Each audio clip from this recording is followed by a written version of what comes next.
Hello, my name is James Abbott. I'm a researcher from Norwich. I've been given the opportunity today at the Mineland of Hadak to speak to Sheikh Yasser Al-Habib, to pose him a few questions that I'd like to know the answers to, and I'm sure you would too. Sheikh, it's a pleasure to meet you. It is my pleasure, thank you very much. How was your trip? It was good, thanks. How do you feel right now meeting the hate preacher? This is why I came, Sheikh. Good. This is the best choice.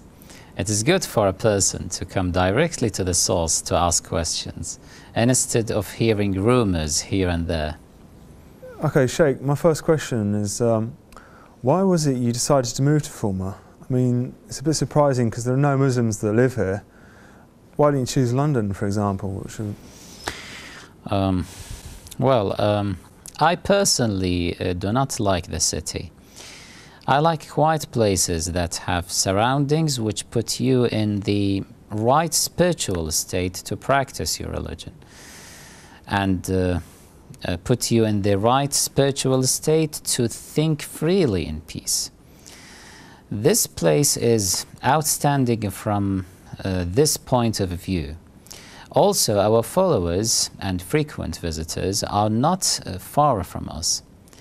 There are many of them who live in the neighboring areas, and their journey does not take more than 7 minutes by car. As for the people who live in London, the majority of them take the motorway, and their journey takes no longer than 30 minutes. If we were based in London, it would probably take them longer considering London's traffic. This building also has the planning permission to make it a place of worship, which suits our needs. We were previously in Wembley, and we suffered from noise pollution, we suffered from traffic and lack of space.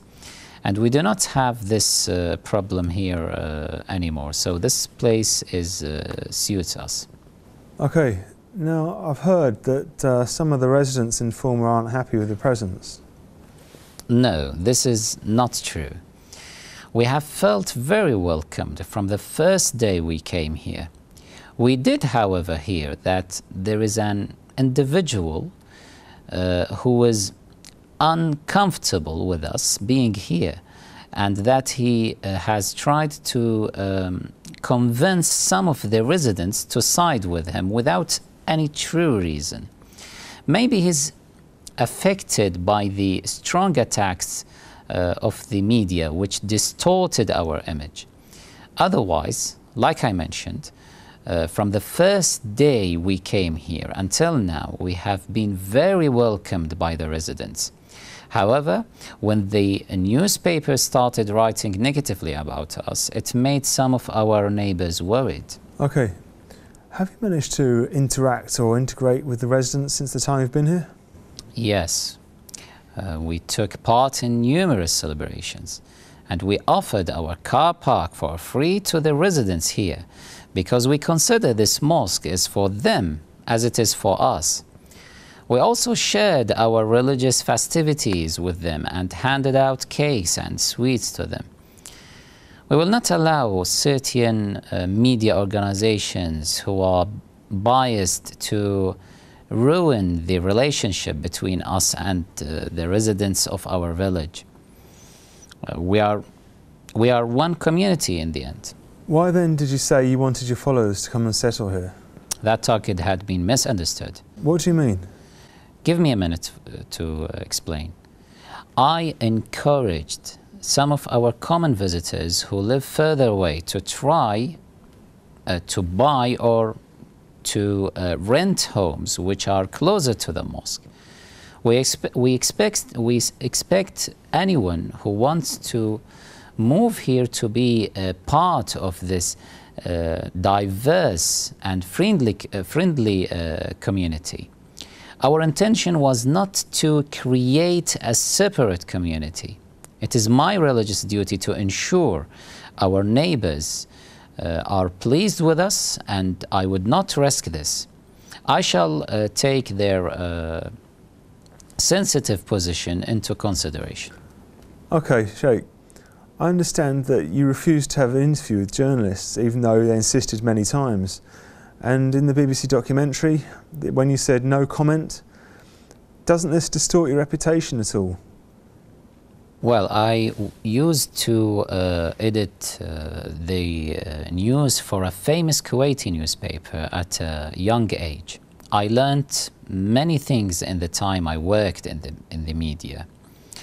And I understood how the media was able to transform a story, to push forward an idea which changed the opinion of the population. I understood how they could turn something from good to bad, or from bad to good. Now, the BBC approached me and asked for an interview as part of its documentary named Freedom to Broadcast Hate. I made it clear to them that I refuse to speak with the media, as I'm aware my words would be taken out of context. And this is why I said no comment when they approached me the second time. I allowed them, however, to film me over 6 hours giving lectures on FEDEC TV. In the lecture, I refuted the hate preacher allegation in detail and reaffirmed that we are a peace-seeking community, believing only in a non-violence approach and a pathway of civil coexistence. I also pointed them to my spokesman, Dr. Majid Al-Ubaidi. The BBC interviewed him for 75 minutes. He explained everything to them clearly, with full transparency and honesty. And he refuted the claims that we are preaching hate. But as I recall, none of this interview was shown apart from the question regarding the charity and company. Yes, the BBC presenter and crew, who by the way are from the opposing sectors, did not like the answers Dr. Ubaidi gave in the interview.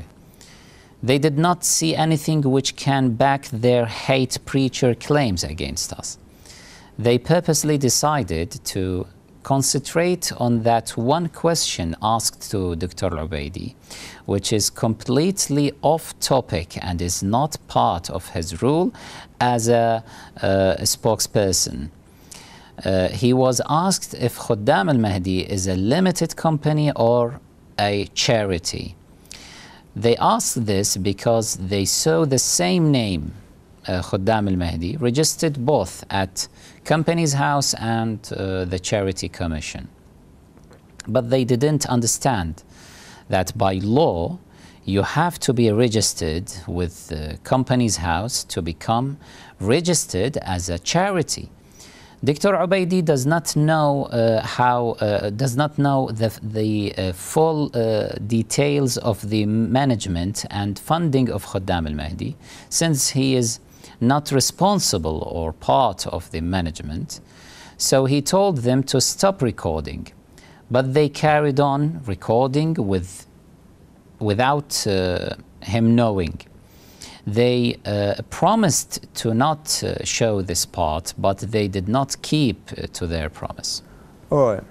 How would you describe yourself? Are you really a hate preacher? And if not, how would you describe the Sunnis' anger towards you? There's got to be some reason for this. It has a reason, no doubt about it. It is to do with not accepting any criticism or a different viewpoint about their religion. The Muslims in general are not open to hearing criticism towards their beliefs. They have unfortunately not learned how to be flexible and accepting towards other viewpoints. Despite that, the Prophet of Islam, peace be upon him and his pure and holy family, despite that the Prophet of Islam being flexible and lenient to the utmost, I am a believer in criticizing religion, and therefore I do not only have a problem with the so-called Sunni sect, but also with the Shia. Just like how I criticize the religious figures of other sects, I also criticize the religious figures of my sect. For example, I harshly criticize Khomeini, even though he is a religious figure for many Shias. One moment. This is because you oppose the Iranian regime, but this is a political stand, not a religious one, like the case of the Sunnis and their religious figures. No, never.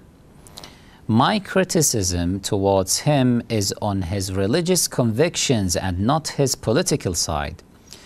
I criticize the specific religious beliefs which I consider are against the teachings of Islam and Shi'ism. I also criticize his oppression towards the Iranian people. I consider him a dictator. Even so, Khomeini is a contemporary figure. It's possible that criticising him is not sensitive like criticising religious figures like Omar, for example. And who says that I do not criticize historical Shia religious figures? I harshly criticize Ibn Abbas, for example, a person who was alive at the same time as Umar ibn al-Khattab, and is considered a Shia figure. And even so, I still call him a hypocrite and criticize him as I do with Umar. Okay. I am, just a moment, I am a person who conducts religious and historical research. I like to share my opinions and research, and this is part of my freedom of opinion and expression.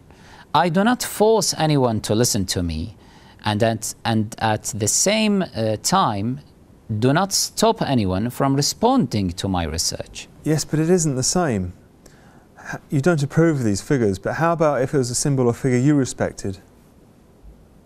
Well, if I respect certain individuals and someone criticizes them, I would listen to what they have to say. I would take their words into consideration, and it can turn into a debate where we learn more about each other. Even if I'm hurt by his remarks, I would not let it lead to violence. Well, this is exactly the type of criticism that leads to sectarian tensions in the Middle East. Take Syria, for example.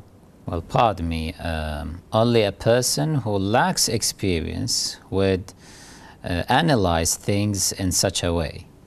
Sectarian tensions between Muslims have existed since the beginning of Islam. Take Iraq as an example. Sectarian tensions started after the fall of Saddam Hussein, before the world even knew of Yasser Al-Habib. So what led to sectarian violence there? You will not find a time where there wasn't any sectarian tensions. And this was before I was even born.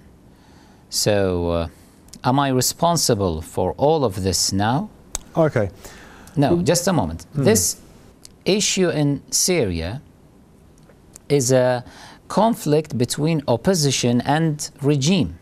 Both are corrupt, but due to the fact that the regime is an ally of Iran, and Iran is a Shia, the opposition had to use the card of sectarianism to give them sacred legitimacy to wage a war against the Shia, and that allowed the terrorist groups, including Al-Qaeda, to appear and grow up in Syria.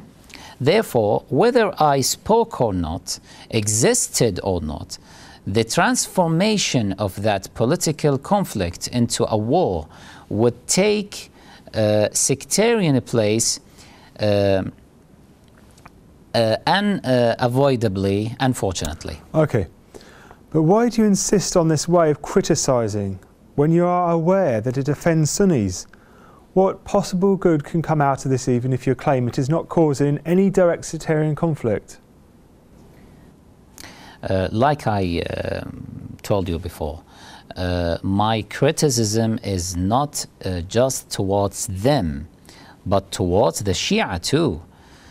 I insist on criticizing our past, as I believe this will benefit humanity. For example, the whole world is now suffering from terrorism, which unfortunately started from Muslims communities. If we look into this matter carefully, we will discover that there are certain teachings which lead some Muslims to become terrorists. This is why we insist on criticizing these figures who we believe are responsible. Because criticizing these figures is enough to turn people away from these beliefs. And this will result in the peaceful Islam returning and would not see terrorism anymore. Imagine what a great goal this would be. Yes, but why do you think it's necessary to mention such sensitive issues? Isn't it enough just to criticise Omar, for example, rather than celebrating his death? Well, for us to be able to achieve this goal, we must make people pay attention by doing these things. And also you should know that these celebrations are not a recent innovation. We consider this part of our religious celebrations. And we have been doing these celebrations over many centuries. And it is all recorded in reliable history sources. If you ask why we insist on these celebrations, I will say to you that on top of it being part of our inherited religious practice, we are also aware and realize that people would not pay attention if we just write these things on paper. The books which criticize this tyrant, Umar ibn al-Khattab, are there from centuries ago. But who reads them today? A tyrant? Yes, a tyrant. Yes, he's a tyrant. The person who in history you read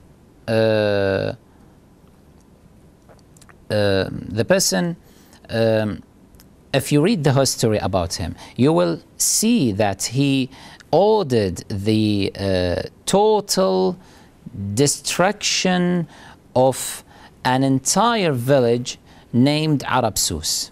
He ordered the killing of its people, and he ordered the destruction of their homes, and he ordered for all the trees to be burnt just because the people of the village opposed some of his orders. The person who ordered to killing of all the children in Iraq, except for Arab Muslims, if their height exceeded roughly 130 centimeters. How can we not consider such a person a tyrant? And can we be blamed for celebrating the death of such a tyrant and war criminal like Umar ibn al-Khattab? I think the person who should be blamed is the one who respects this individual and orders other people to respect him forcefully. It is part of our religious duty to expose such personalities. But what if they deny these allegations and don't consider these historical sources as correct? If they deny these narrations, even though they are in well-known and authentic sources, then they must allow others to respond to them and prove their point of view. And this means opening the door to religious criticism for this person. And this is exactly what we want. And they can defend him as they wish, and we can criticize him as we wish. And each of us can prove this argument in peace. Well, even if that was true, these sort of actions could fuel anger, which could probably lead to violence. For instance, if a Sunni came and decided to kill you, for example, would you not hold yourself responsible for that? Well, this is like saying that Theo van Gogh, the producer from Holland, is responsible for his own death. He made a film criticizing Islam and its actions, and was brutally murdered by a young Muslim, extremist young Muslim. Can we accept this logic? No, of course that not. He is the person who is responsible for that? No, but if we do this... So do you think that Holland should have banned Theo van Gogh from freely expressing his point of view and criticizing Islam, since his words were responsible for issues in the Islamic world, and it even reached a stage where churches and mosques were being burnt? Do you accept that? This is exactly what I want your opinion on. Well, my opinion is that freedom of expression is a sacred for every human. And if a group of people do not accept criticism and let it lead to violence, then it is the government's responsibility to teach these groups how to accept criticism, just like what Holland is doing right now. We all have to learn how to accept and welcome criticism to our beliefs and opinions. This is how we will be able to live in peace. The biggest mistake will be to submit to a pressure and suppress the freedom of speech and tell people you cannot criticize other people's faith because its followers are not flexible and they might harm you or use violence against you. This is wrong and a sign of weakness. Is this the sort of community community what we want? Well, what we want, and I'm sure everyone wants, is a community free from hate. And at the same time, a community which enjoys a freedom of opinion and expression. Isn't that right? Yes, but is such a balance even achievable? That is easily achievable by setting a specific definition of a freedom of expression and hate speech. What exactly is that in your opinion? Well, in my opinion, freedom of expression has its limits. You cannot encourage people to engage in violence or racism. This is not freedom of expression. And as for hate speech, it is a relative issue. For example, if we show hate towards Nazism, figures like Hitler, this will be a good thing for the community, as it will discourage them from falling in that belief. As for unacceptable hate speech, that is when it is used against people who just have a different opinion to you, for example. But this is what your critics say against you, that you're spreading hate amongst the Sunnis. This is absolutely wrong. I do not hate them. In fact, I consider them my brothers, and I wish the best for them. And I have said this many times in my religious lectures and writings. How can I hate them when I allow them to come to our mosque and pray? Do you know that my children's special tutor is a lady who belongs to their sect, if I hated them, would I allow one of them to come to my house and teach my children? Sorry, I'm not convinced. You say you're not a hate preacher, but you purposely target Sunni sacred religious symbols. Sacred is also a relative term. It may be sacred to some people and not sacred to others. And if you stop everyone from criticizing that symbol, then you have made it a sacred symbol for everyone. Even if they do not consider it sacred, they would be afraid to say anything because they will be labeled as hate preachers. This is how we will this is how we will head back to the Middle Ages. This is best described as intellectual terrorism. Imagine if a law came out which banned people from opposing Hitler with the excuse that he is now a sacred symbol to a certain sect in the UK or in Europe, or that this will lead to violence since Hitler still has supporters. How can we respect ourselves if we pass such laws? The Sunnis just a moment. consider these religious Just figures? a moment, please. We are called the rejectors. We are called the rejectors. We consider ourselves the Islamic historic opposition. Does not the opposition have the right to speak out? We want our right to be the opposition to be safeguarded.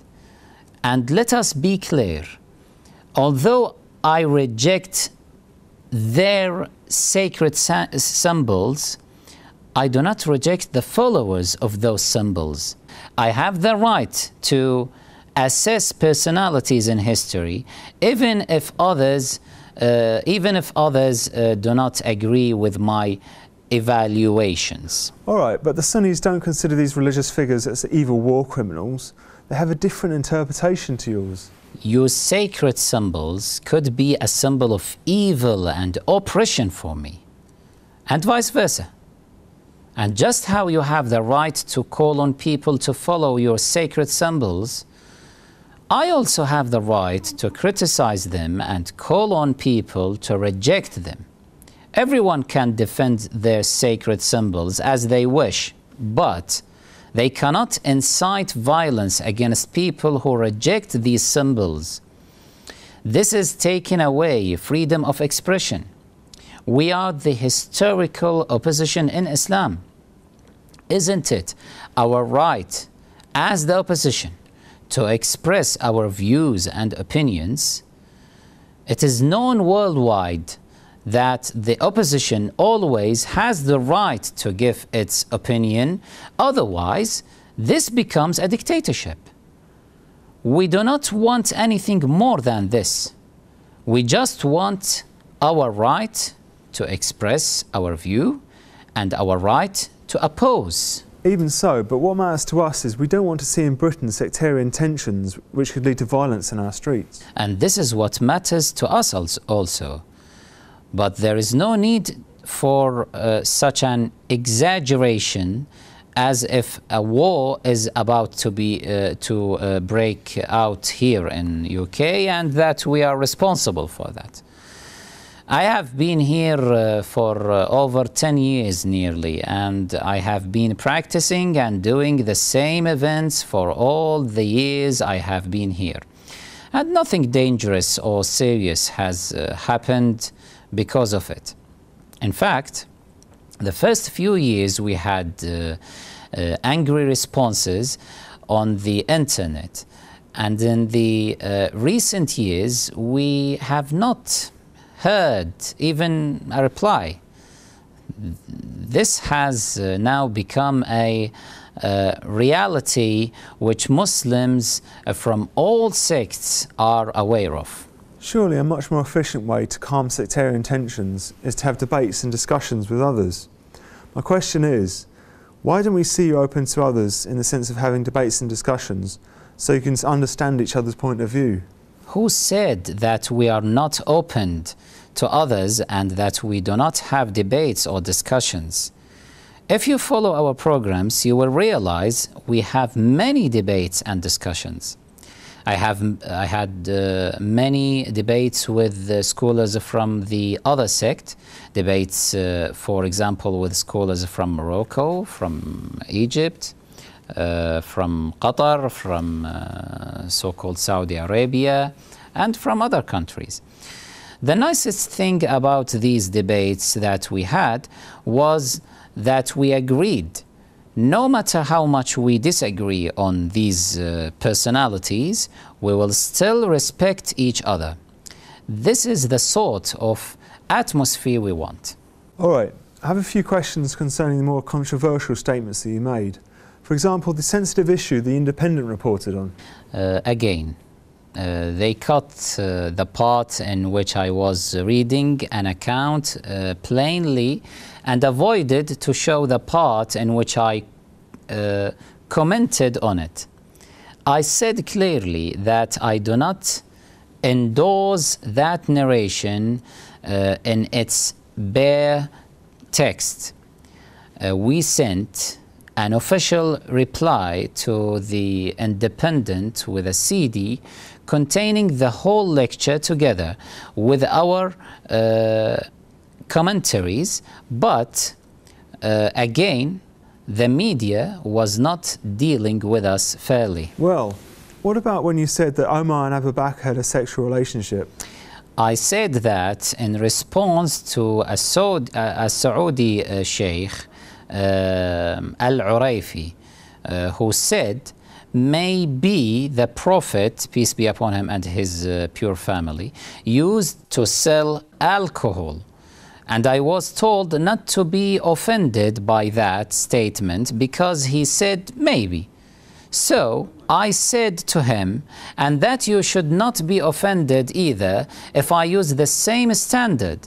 So I used the same benchmark and used the same word, maybe, and said, maybe those two had a sexual relationship with each other. Again, the media only showed the last part and failed to show the whole context. There was one part in the BBC documentary where a beep was placed. What did you say at that point? We were very shocked when we saw this part had been covered with a beep.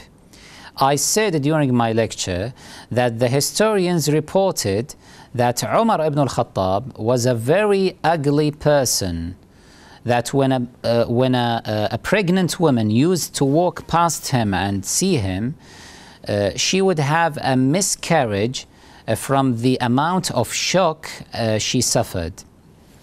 This is what non-Shia historians reported, by the way. This fact is available in historical sources.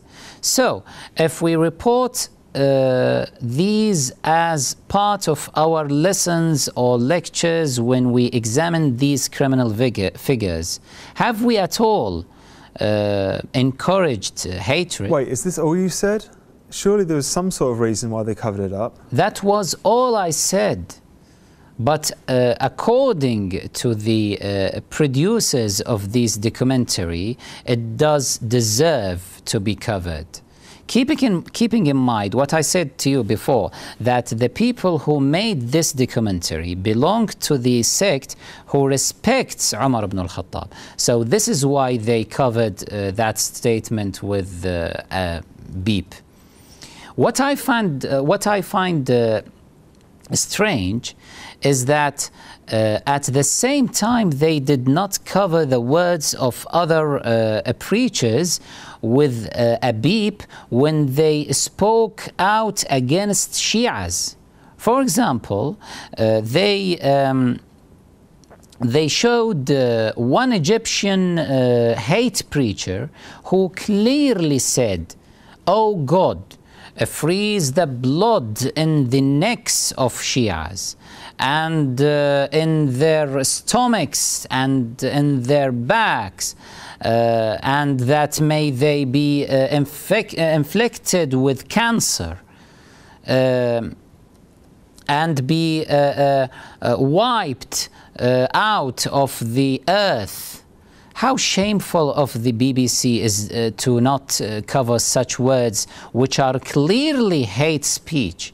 And at the same time, we read a historical narration that is not even from our books, and they consider it hate speech and cover it with a beep.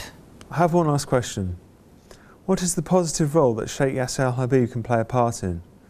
What is his opinion on the relationship that must exist between British Muslims and the other communities? And what are the responsibilities of the Shia Muslims in Britain for their country? If you want to understand my opinion regarding this matter, all you have to do is read our newspaper, Shia newspaper, or visit our website, alqatra.net, and you will read there our point of view and some of the advice we gave. Generally, I advise, and I still advise, Muslims in this country to be positive and to not live in a separate communities, but to mix with the rest of the communities in Britain.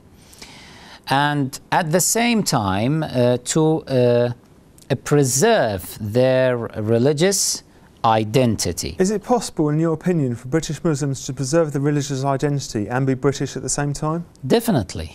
They can be British Muslims, which means they should uphold great British values as well as great Muslim values.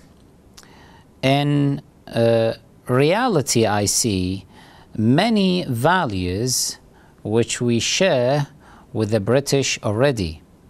Treating your neighbor well, for example, whether it is from a religious or personal side. And this is something central we have in Islam. We have learned from our noble Prophet, peace be upon him and his pure family, that we have to be well to our neighbors, even if they are not well to us. And it doesn't matter from which sect they from. And we learned as well that we have to mix with them and be kind towards them. Muslims should not only make their social interactions linked to religious activities. Muslims have to befriend others from other faith schools and not consider the UK as a temporary homeland, but to defend it if need be and take it as home. Okay, thanks very much, Sheikh. It's been a pleasure to meet you and to speak with you today. It has been a pleasure having you here. Thank you very much.